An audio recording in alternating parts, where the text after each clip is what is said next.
Salut! Alors, un deuxième vidéo sur le lâcher-prise. Pourquoi? C'est un petit complément. Un petit complément pour aller chercher une autre facette du lâcher-prise. Comme je vous expliquais dans la dernière vidéo, c'est beaucoup plus efficace de lâcher prise sur les émotions parce qu'une émotion va être attachée à beaucoup d'images, si on veut. Donc, quand tu lâches prise de l'émotion, tu lâches prise de toutes les pensées qui viennent avec. Mais des fois, le subconscient nous parle en images, nous parle en pensée, et c'est sûr, ça peut être des sons, ça peut être des images, ça peut être des flashbacks, peu importe. Et ça, souvent, moi dans mon cas, c'est le subconscient qui m'envoie le message d'émotion que j'ai pas lâché prise.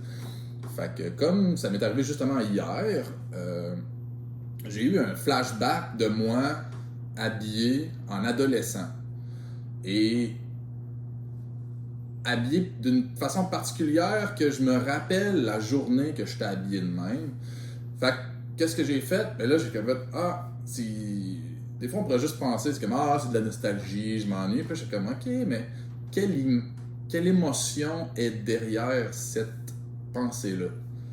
Et je me suis assis, puis je suis allé chercher, j'ai creusé, puis j'ai fait, ok, moi je me sentais de même. Puis là, tout d'un coup, les émotions ont commencé à revenir, genre.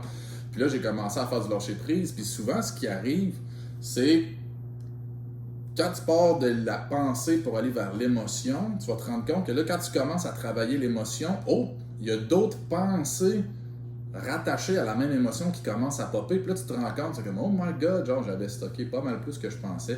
Fait que j'ai fait du lâcher-prise là-dessus. Puis même qu'après ça, des fois, là, cette émotion-là mène à une autre émotion qui était rattachée avec le même événement, puis là, ça part en toile d'araignée des fois, mais là, tu te rends compte à quel point tu as pu stocker, puis que tu traînes des choses qui peuvent t'affecter aujourd'hui sans que tu t'en rendes compte, parce que ça peut avoir créé des programmes inconscients, parce que, veux pas, comme le fameux sabotage, grosso modo, c'est juste des façon de réagir que tu avais quand tu étais plus jeune, que tu continues d'utiliser aujourd'hui, mais qui sont plus adaptés à ta situation.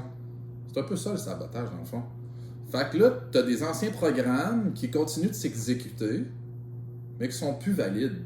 Parce qu'aujourd'hui, tu as grandi, tu as acquis de la maturité, tu as commencé à raisonner différemment, sauf que quand une situation arrive, c'est ce programme-là qui embarque au lieu du nouveau programme que tu essaies d'implanter, si on veut.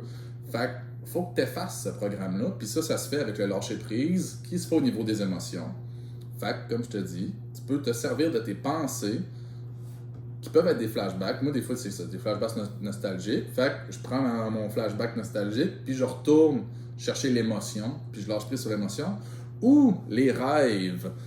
Les rêves aussi, il y a quelque chose là-dedans. C'est comme, vous voyez, moi, la journée que ma femme allait accoucher, genre, dans quelques jours, puis je me suis réveillé en plein milieu de la nuit, puis j'avais fait le cauchemar qu'elle mourait carrément, genre, en donnant naissance. Puis là, j'étais apeuré, puis tout ça. Puis là, je me suis dit, fuck, genre, j'espère que c'est pas un rêve prémonitoire. Puis là, j'ai continué à un peu, genre, à faire de l'anxiété, si on veut, genre, à comme paranoïer en bilan. Je vais, wow. Et si c'était mon subconscient qui me parlait à travers mes rêves, puis que la seule façon qu'il a réussi à me portrayer l'intensité de la peur que j'ai en dedans de moi, mettons, que je cache, c'est de me mettre l'image de ma femme qui meurt. Alors, je suis parti de cette image-là, puis comme de fait, j'ai commencé à faire du lâcher-prise sur la peur qui était rattachée à ça. Puis là, éventuellement, j'ai comme fait, le lâcher-prise. Puis là, ça m'a mené à une période difficile de mon adolescence. Puis là, j'ai comme fait, oh my god, ok. Puis là, éventuellement, ça m'a même ramené, genre, à quand j'étais jeune, que je faisais, genre, le cauchemar récurrent, que ma maison brûlait, que toute ma famille brûlait, puis que je me retrouvais tout seul. Puis là, j'ai comme closé le gap de faire comme, ok, genre, c'est genre juste ma peur de me retrouver tout seul, dans une impression d'être démuni de moyens, avec une nouvelle situation, parce que veux pas quand t'es jeune, que tu dis, genre 5 à 7 ans, mettons, puis que là, toute ta famille meurt, t'es comme, merde, comment je vais me débrouiller dans la vie? Fait qu'il y avait un peu cette phobie-là qui était rattachée à ce rêve-là. Puis là, c'était comme, un peu similaire. C'est comme, ok, genre, si ma femme meurt, je me retrouve tout seul avec un bébé, genre, une nouvelle situation que je sais pas quoi faire avec. Fait que, lâcher prise là-dessus, ça a vraiment fait du bien. Mais là, tu te dis, ah, ok, ouais, cool, genre, mais je suis pas capable de lâcher prise, moi, mais je te dise, je pense que, genre, le cauchemar de ma blonde, j'ai facilement passé quasiment 1 heure et demie, 2 heures, genre, à être là, genre, pis à filer comme de la merde, pis à décortiquer les petits bouts, genre, pour aller chercher le noyau, pis tu sais, c'est ça, tu sais, comme tu commences, pis là, hop, là, maintenant, c'est ça, là, le cauchemar de ma jeunesse est revenu, pis là, puis tu continues à travailler là-dessus, puis mais après ça, quand t'as fini, genre, tu te sens tellement mieux.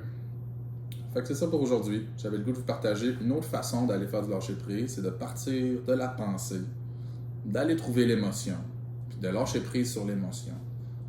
Puis des fois, genre, fais juste, suis le fil, puis tu vas être surpris où c'est que ça te mène. Parce que des fois, tu retournes dans le passé, t'es comme, oh shit, c'était là ça. Et oui. Donc, bonne journée.